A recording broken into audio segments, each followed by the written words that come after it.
Live from Los Angeles, I'm so excited to welcome on hashtag Thought Thursday, Renee Heraver to the show. Thank you so much for being with us today. Thank you so much. You know, we were talking a lot about embracing the dark and bringing light to the world, and that's exactly what you've done through your art and through your writing. So tell us a little bit about your purpose and your mission. So my purpose and my mission with my book, An Elephant Story, is mainly to bring light to the plight of the elephants in tourism.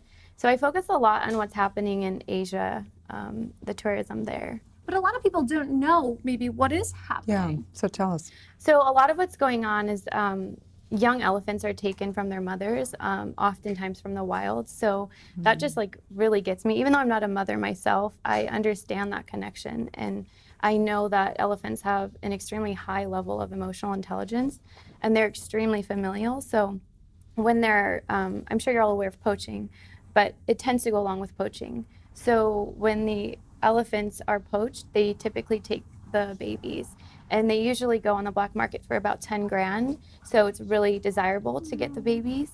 Yeah, so the babies end up being put through a process called the crush box. It's also known as... Just stop there. Yeah. I can't handle that. What is it? It's just a really brutal process to crush the spirit of the elephant so that they can be domesticated, is the term that would be used in Asia legally. And then they're sold into tourism, and they're used in the camps that most of us see our friends visiting, and where you'll see people riding the elephants and doing all these sorts of things. And they're also used for logging. I don't focus on logging, but logging is an issue that does need attention, and that's a separate thing.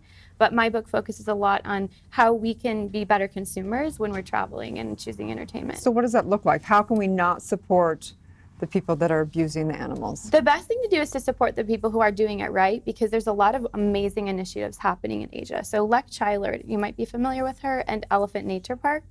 That's a really amazing mission in Asia, and she's opening other camps where she's coming along those who are doing the riding and teaching the owners and the mahouts how to transition into more humane practices. So Elephant Nature Park is a wonderful mission to support. So there's things like that out there that we can choose instead of going to the ones that are riding them and using hooks and things like that. And there's things we can do right here in our homes, even though you might not be traveling to Asia, but you can foster animals. We know you mentioned you were fostering little bunny Aloha. Yeah. So tell us a little bit about your experience at fostering and how we can get involved. That's a really good point, because I think oftentimes we feel like we want to do something, but we just don't know what to do in our own towns and our own communities. Actually, in the back of my book, there's a section on what we can do. I think that you can get involved with local rescues in our own towns. It doesn't have to be exotic animals. It can be. There's an amazing sanctuary with elephants up north in San Andreas, actually. Really? Called PAWS, the Performing Animal Welfare Society. So that's an amazing place to support. I love them. They're doing amazing things, and they really support bringing animals that are in captivity who've been through a lot of that work to a more humane and natural environment. So that's a really amazing thing to do. Yeah, because it's interesting, like when my son was little, I remember going to the zoo, and we thought it was like, I'm a good mom, I'm taking my son to the zoo, and we're just not conscious enough to know what is really going on and where we're going to consume, where we're going to interact with animals, right? So does it have on your site, where can people go to find out whatever city they're in, what is That's a good a great organization? Question. Yeah, I think we have to more than ever do our own research, because like you mentioned, even myself growing up going to the zoo, and I've been to SeaWorld growing up, and the circus, and we are just so well-meaning and we're so well-intentioned. We want to connect with animals. That's a good thing, and that's normal. The way that we were made, that's a normal thing to want that connection. But GFAS is a website that you can visit that has various rescues and sanctuaries mainly, and it's the Global Federation of Animal Sanctuaries. And you can type in your city and state and country. You can search by the whole globe, basically. Fantastic. I've always loved elephants since I was a little child. I just had an affinity for elephants. I don't know why. What is it about elephants that you love so much?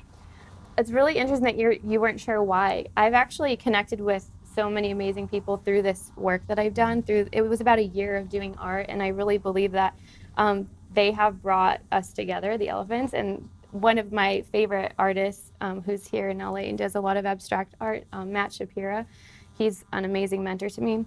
he said the elephants brought us together, and I think they do that. They have this way of like bringing people who are a voice for them together. And actually, something about elephants is they are so resilient, and they live a long time. So I think that's probably why I connect and like am drawn to them. We're like a walking angel. Thank you so much for really? everything that you do. Have you always like been like this, or was there something that turned you into this angel? It's kind of funny because I actually wrote stories when I was a kid, and I had forgotten all about some of the topics, and my grandmother sent them to me in the mail from Illinois, like literally last month, and I was like bawling because I'm like, oh my gosh, they're all about animals. So like one was about planting a tree, and like it was just really cool. So I'm like, I think I found my way back to my calling, actually. That's so cool. But recently I would say, and this is a message that I hope to share with anyone watching, I did go through a lot of heartbreak, a lot of loss in the last like 2 years, and like had an injury and like total life-changing experiences all in 2 years' time, more than I'd gone through my whole life in 2 years.